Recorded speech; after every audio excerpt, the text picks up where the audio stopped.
Welcome back to Leadership Rehearsal. I'm Alex, and I am so glad you're here. Last week, we talked about what it takes to build a feedback culture within your team, why anonymous tools often get in the way, and how asking your team for feedback on your performance is one of the most powerful moves you can make as a leader. If you haven't listened to episode 8 yet, I encourage you to go back. Today builds directly on it. A feedback culture is only as strong as the feedback itself. You can build all the right conditions, the psychological safety, the relationship capital, and still watch feedback land poorly because the delivery wasn't right or the message was muddy. That's what we're rehearsing today. How to give feedback that is honest, specific, and actionable without leaving someone feeling like they've just been called into the principal's office. And on the other side, how to receive feedback in a way that makes it useful to you, even when it's hard to hear. Let's dive into rehearsal. Let's start with receiving, because I think it's the harder skill and it doesn't get enough airtime. And I want to make a distinction. This applies to you as a leader receiving feedback, but it also has direct implications for how you give it, because the same principles apply to your team when you provide feedback on them.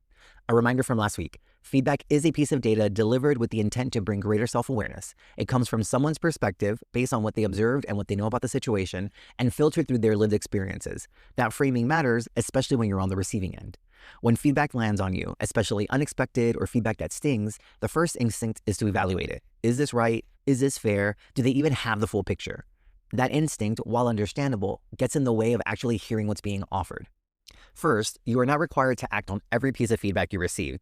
And here's what that means for you as a leader. Your team isn't required to act on every piece of feedback you give them either. Now, before you push back on that, stay with me because there's an important distinction. If feedback is connected to performance, to deliverables, to expectations that were set, this is a different conversation. We spent all of episode 5 building on what good looks like and setting clear expectations precisely so you have a shared benchmark to return to. When someone isn't meeting those benchmarks and you provide feedback, the expectation should be that they act on it. That's you holding them accountable to what was previously agreed upon. But when feedback is preference-based, I don't like this color in your design, or I would have written this email differently, that is opinion. While it could be valid and helpful, it isn't necessarily performance feedback. It's important to distinguish between the two. Am I giving real feedback or sharing a preference or different point of view for them to consider? Before you give any piece of feedback, ask yourself these 2 questions. Is this performance related or preference based? And what am I actually asking this person to do with this? When your team receives feedback from you, they can hear the underlying message and decide to act on it in a way that's different from what you prescribed, and that's okay. The goal is the outcome, not the exact method. Holding too tightly to the how is where feedback starts to feel like micromanaging. What your team is required to do, just like you, is understand the feedback first. That means asking questions, not combative questions or questions designed to poke holes in what they're saying, but genuine questions that help them understand what you observed, what the impact was, and where you're coming from. As a leader, your job is to make space for those questions and welcome them. Can you give me a specific example is not pushback. It's exactly how someone moves from reacting to receiving. Now, what do you do when 2 people give you completely opposite feedback? One person in a meeting experienced you one way, and another person in the same room experienced you a different way. Both are offering their truth, so which one do you listen to? This is where looking for trends becomes your compass. One piece of feedback received once from one source may be a one-off. When you start hearing the same theme from different people at different times in different contexts, that's a signal that this is worth sitting with. So here's a story from my journey. 2 pieces of anonymous feedback came in about my facilitation style as part of a review cycle. One said that when I use phrases like, "Hi friends," to open a session, it feels condescending and not professional enough for the context.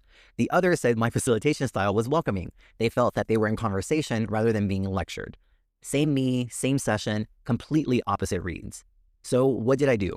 I sat with both. I took the feedback about my opening language and held it up against everything else I received. Were there other signals pointing in that direction? Other moments where my delivery felt condescending? The answer was no. If anything, the feedback I consistently received pointed in the opposite direction. So I made a deliberate decision that this one piece of feedback was not worth acting on. Not because I dismissed it, but because nothing else validated it. And because it was anonymous, I had no way to ask questions or get more context. If you're unsure whether something is a trend or a one-off, I recommend taking it to a trusted source. Share the feedback you received and ask if they've experienced something similar. Not to crowdsource validation, but to pressure test. Sometimes a one-off identifies a blind spot, and your blind spots are exactly that, blind. A trusted colleague can hold up a mirror in a way that one piece of feedback alone cannot. And always remember, feedback is a gift. Even if you decide not to use it, acknowledge it, especially if someone gave this to you face to face. Thank the person who offered it, and if you know you're not going to apply it right now, tell them why. Not as a justification, but as a closing of the loop. Something like, I really appreciate you sharing this, and I really gave it a lot of thought. Given where we are in this project, I'm not going to change course right now, but I am going to carry this forward into the next one. That's not dismissing the feedback, that's honoring it and showing that you care about your growth. Now let's talk about giving feedback and how to do it in a way that doesn't feel like delivering a verdict, but instead opens up a conversation. Gallup and WorkHuman's 2024 research found that only 1 in 4 employees strongly agree they receive feedback that is valuable from the people they work with. But those who do are 5 times as likely to be engaged. That gap isn't just about frequency, it's about quality. Feedback that is specific, contextualized, and offered with genuine care lands differently than feedback that is vague, untimely, or defensive in its delivery. Before giving someone feedback, start with these questions. First, have I already set an expectation around this? As you know, if the answer is yes, then you have a shared benchmark to return to, and the conversation is centered around, is what you observed getting them closer or further from their goal? If the answer is no, as you know, you're not giving feedback yet. You're having the expectation-setting conversation you skipped. Now, this is just a general rule, not a strict line. There will be times where you observe something and want to provide feedback that isn't tied to a specific expectation, but still very much connected to their performance. Second question, do I have enough context to actually give this feedback? Because feedback comes from your perspective, it's very possible you don't have the full picture. So I recommend approaching it like a seek to understand conversation. Rather than jumping into feedback, approach it as curiosity first. I want to talk about something I observed and hear your take on it. Depending on what you learn, the feedback you give may shift significantly. You may not even need to give it at all. Your team member may already know. They may walk into that conversation, you share what you observed, and they say, yeah, I know. Here's what happened, and here's what I'm thinking. This shifts the conversation now to collaborating on a path forward. Now that we're ready, let's explore my favorite feedback model: situation, behavior, impact, action. The first 3 components come from the Center for Creative Leadership's SBI model, which does one thing exceptionally well. It moves feedback away from feeling like an attack and toward understanding what you actually observed and what it meant. The A, action, is something that gets added a lot to the end of the model to move the conversation from past focus to future focus. So, situation is the context. When and where did this happen? During yesterday's team meeting or in your presentation to the stakeholder group on Thursday? Without it, the person doesn't know what you're referencing and the feedback lands without a frame. Behavior is what you observed. Not what you interpreted, not what you assumed was going on based on the surface, but what you actually saw or heard. Frankly, this is the hardest part, and the failure point is what I call labeling versus describing. A label sounds like you came across as aggressive. A description sounds like when team members were asking questions, you started answering before they finished their sentence. Both are pointing at the same concern, but only one is actionable.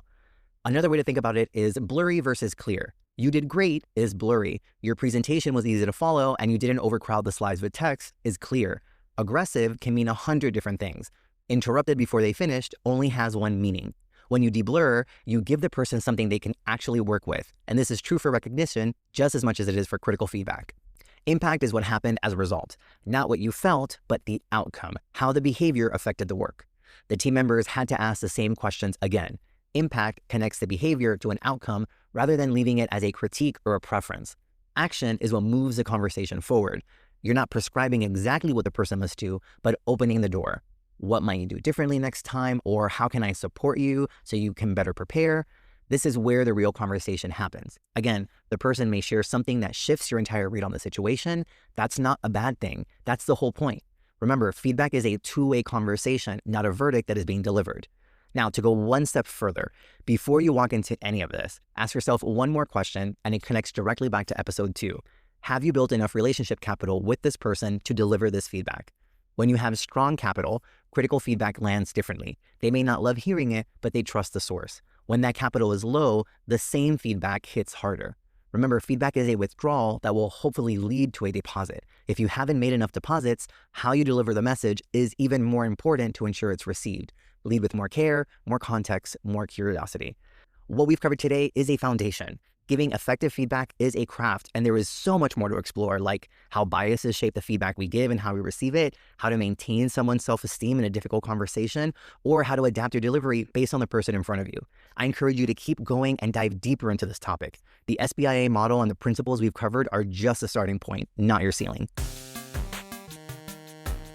All right, it is solo rehearsal time. As usual, I've included a link to a free worksheet in the episode description. Grab it before you start, or listen all the way through and come back to it later, whichever makes the most sense for you.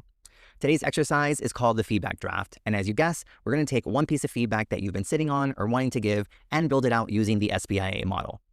Step 1, reflect. Before you write anything, answer these 3 questions on your worksheet. Is this connected to an expectation? When did you set it? What do you hope to accomplish by sharing this? And do you have enough relationship capital to deliver this effectively? This step slows you down intentionally. Most feedback misfires not because the leader didn't care, but because they walked in without clarity on what they actually wanted to accomplish. Step 2, apply the model. Build your feedback statement. For each component, write 1 to 2 sentences. Situation: when and where did this happen? Be specific. Name the meeting, the date, the deliverable. Behavior: what did you observe? Write exactly what you saw or heard. No labels, no interpretations. If you notice yourself using words like dismissive or checked out, stop and deblur it. What was dismissive? What do you mean by checked out? Impact: what was the result? What happened because of that behavior? Stay in the observable. What affected the team, the work, or the outcome?